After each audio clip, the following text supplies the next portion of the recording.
नमस्ते, आदाब, सत श्री अकाल। कैसे हैं आप लोग? उम्मीद है मस्त हो गए और बेहतरीन तरीके से अपनी तैयारी में व्यस्त हो गए। सीआरपीएफ ट्रेड्समैन 2026 की नई ताजी ताजी वैकेंसी आउट हो चुकी है। फटाफट से ध्यान से समझना। वैकेंसी एक्चुअल में 20 तारीख से फॉर्म भरे जाएंगे। सारी जानकारी दूंगा। क्या एज क्राइटेरिया है, क्या एलिजिबिलिटी है, क्वालिफिकेशन क्या चाहिए, सारी चीजों को बताएंगे। फिजिकल क्या होगा, टेस्ट कैसा होगा, पूरी जानकारी मैं आपको इसके बारे में देने वाला हूँ। शांति से, ध्यान से पूरी वीडियो को जरूर देखना। और आप एक चीज और महसूस करना कि अगर आप तैयारी कर रहे हो, मान लेते हैं आप एसएससी जीडी की तैयारी कर रहे थे, तो आप इसको अप्लाई कर देना। आपको कुछ भी नया नहीं पढ़ना पड़ेगा। अगर आप तैयारी कर ही रहे हो किसी भी एग्जाम की, तो जो सब्जेक्ट वहां आते हैं वही सब्जेक्ट यहाँ पे आएंगे। तो आपके लिए जस्ट एक और मौका मिल गया है कि जो आप पढ़ रहे हो उसी का फायदा उठा करके आप इसमें फॉर्म अप्लाई कर सकते हो। और मात्र 100 रुपए की फीस है। फॉर्म जरूर अप्लाई कर देना। जिसका फिजिकल अच्छा उसके लिए बेस्ट मौका है ये। शांति से एक बार पूरी चीजें सुन लो फटाफट से। क्या आयु रहने वाली है, एग्जाम पैटर्न क्या होगा, सिलेबस क्या होगा, योग्यता अभी बता देते हैं। 10th पास है। संपूर्ण जानकारी मैं आपको दूंगा। टोटल पोस्ट है 9175 टोटल पोस्ट है। ठीक है भाई। अगर मैं बात करता हूं, देखो, मेल के लिए 9096 पोस्ट है, फीमेल के लिए 79 पोस्ट है, 79 पोस्ट। और ये 20 अलग अलग पोस्ट टाइप होंगी यहाँ पे। ठीक है, टोटल पोस्ट 9175 है। क्लियर? अप्लाई एप्लीकेशन कब से शुरू हो जाएंगे? 20 अप्रैल 2026 से 19 मई 2026 के बीच में आप फॉर्म अप्लाई कर सकते हो। 100 रुपए की फीस रहने वाली है। सीआरपीएफ कांस्टेबल ट्रेडमैन सैलरी का अगर मैं बात करूं तो 21,000 आपका ये बेसिक पे है। 21,700 का बेसिक पे है। 35,000 से 40,000 के बीच में आपकी सैलरी रहने वाली है। ठीक है, इन हैंड सैलरी। और सीआरपीएफ में एक चीज और बता देता हूँ, जितना आप मूव करते हो उसका बहुत बेहतरीन अलाउंस भी मिलता है। बट ये जितनी भी ट्रेड्समैन वाली सैलरी है इसमें आपका मूवमेंट तो ज्यादा नहीं होगा, बट अच्छी खासी सैलरी फिर भी आपको मिलेगी। ठीक है, एज की मैं बात करूं, 21 से 27 साल के स्टूडेंट ड्राइवर पोस्ट के लिए अप्लाई कर सकते हैं। और जो बाकी अदर पोस्ट हैं उसके लिए आप 18 से 23 साल की एज आपको चाहिएगी। बाकी एज रिलैक्सेशन सबके लिए होगा। जो एज रिलैक्सेशन चलता है ओबीसी के लिए 3 साल, एससी एसटी के लिए 5 साल, वो आपको मिलेगा ही मिलेगा। अब बात करते हैं स्टेज, कितनी स्टेजों में सिलेक्शन होगा। यहाँ पे आपको 5 स्टेज पास करनी है। ऐसा नहीं कि बहुत मुश्किल है, देखो शांति से सुनना। पहली स्टेज होगी फिजिकल। ज्यादातर आजकल एग्जाम में पहले होता है पेपर, बाद में होता है फिजिकल, लेकिन इस वैकेंसी में पहले फिजिकल होगा। क्या क्या होता है फिजिकल, इसकी बात आगे करेंगे। फिर होता है उसके बाद आपका सीबीटी, यानी उसके बाद आपका कंप्यूटर बेस्ड टेस्ट होगा, जिसमें आपको 4 सब्जेक्ट आएंगे। पूरी जानकारी आगे दूंगा।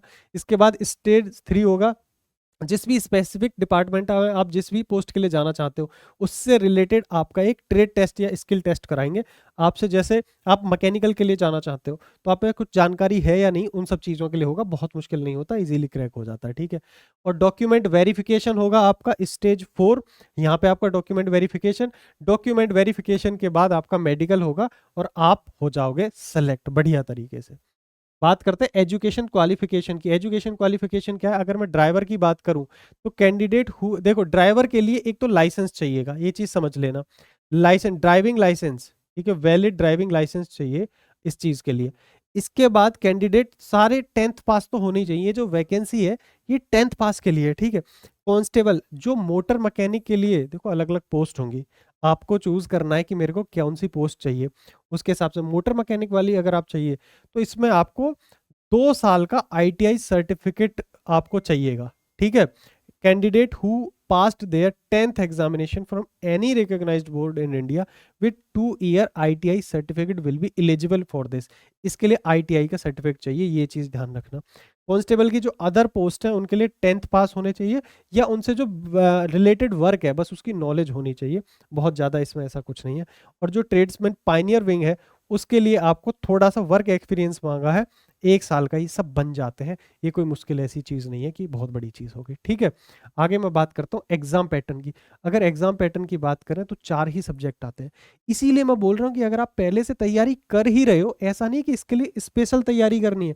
दौड़ तो मारोगे ही, दौड़ मार के आ जाओ। अगर आपका दौड़ लग गया तो आपका आधे से ज्यादा काम तो वहीं खत्म हो गया। उसके बाद आ गई पेपर। भाई जीके, सबसे पहले रीजनिंग। 25 नंबर की रीजनिंग है, 25 नंबर की जीके है, 25 नंबर की गणित है, और 25 नंबर की अंग्रेजी है। ठीक है, ये आपको चारों सब्जेक्ट करने हैं।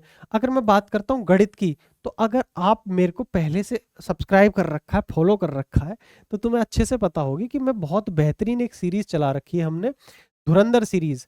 ठीक है, आप इस धुरंधर सीरीज को जरूर फॉलो कर लेना। रोज शाम 7 बजे इसमें क्लास होती है, बढ़िया। ठीक है, जो जो चैप्टर उससे रिलेटेड है एडवांस मैथ छोड़ करके आप उसको फॉलो कर सकते हो। दूसरी मैं बोलूंगा डेली डोज तो आप जरूर फॉलो करो, डेली डोज की वीडियोस दी बेस्ट वीडियोस होने वाली है।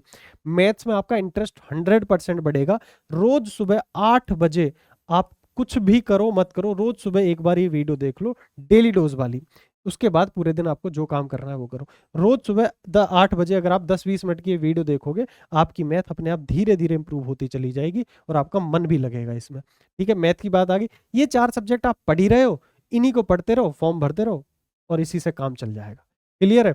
अब अगर मैं बात करता हूँ आगे, ये होगा फिजिकल इफिशियंसी टेस्ट। अब फिजिकल में आपका क्या क्या होगा, देखो 24 मिनट में 5 किलोमीटर की दौड़ है, क्या बहुत ईजी है भाई? ये तो अपने अपने इंडिविजुअल के लिए, मेरे लिए अगर बात करो मेरे लिए तो बहुत टफ है।